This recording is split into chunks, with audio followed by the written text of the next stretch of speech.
Continuing our Vikings training camp coverage, we have a visitor today. CBS Sports' Evan Washburn. And you said that this is 10 teams in 14 days. What made you make a stop here in Eagan, Minnesota?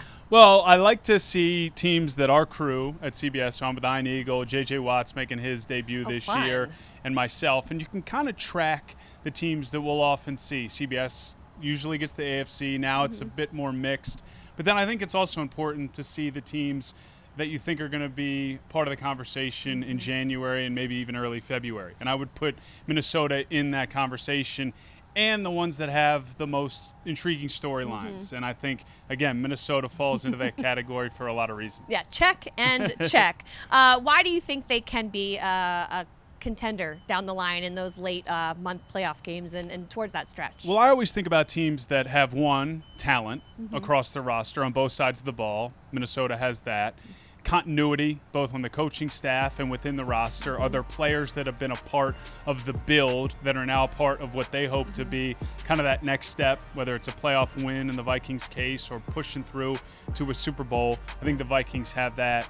And then I think at the quarterback position, that always has to be part of the conversation as well. And that's the one question mark for Minnesota, but not one because you don't think the player's talented, but we just haven't seen him do it, and he's very young. So that all makes Minnesota, to me, one of the more interesting teams in the league, at least in what I call the talk season, which is what July and August is. Right. So when they come to you and they say, Evan, you're about to watch practice, so I can't say that you've seen J.J. McCarthy in action yet at practice. They come to you and they ask you, what is the situation like in Minnesota? How would you describe the level of confidence in J.J. McCarthy? Well, I would start with what I know has been built up around him, and that starts with the front office and, in my opinion, most importantly, the head coach and Kevin O'Connell, who I just got to spend a bunch of time with. And we go back a little ways, and he's always been a guy that I've enjoyed talking to, not just about ball, but about life. And I think that they've been really diligent and thoughtful in how they've set up an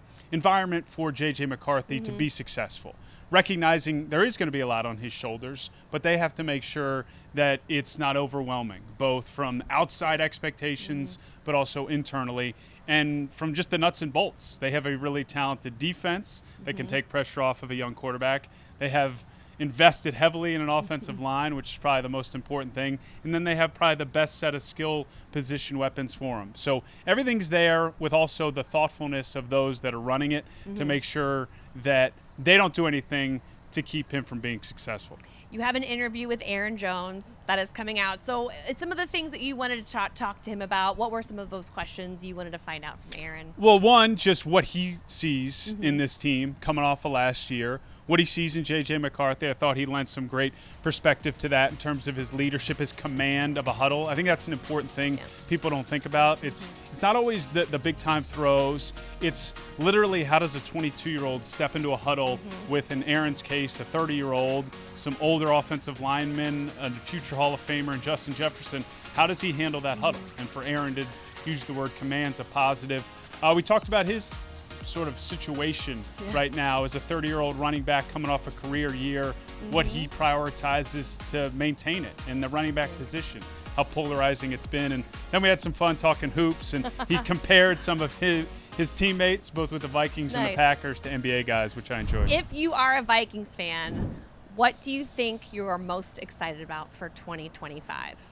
I think it's hopefully not putting too much weight on the early season results or production from your quarterback, but seeing moments, whether it be in between the lines, on the sideline, in a press conference, things that you can latch onto and say, hey, we've got somebody here. And one, trust your coaches, whether it's Kevin O'Connell or any of the players, the vets telling you what they have. But I think that's what you have to be most excited for, because I think from the most part what you have around him.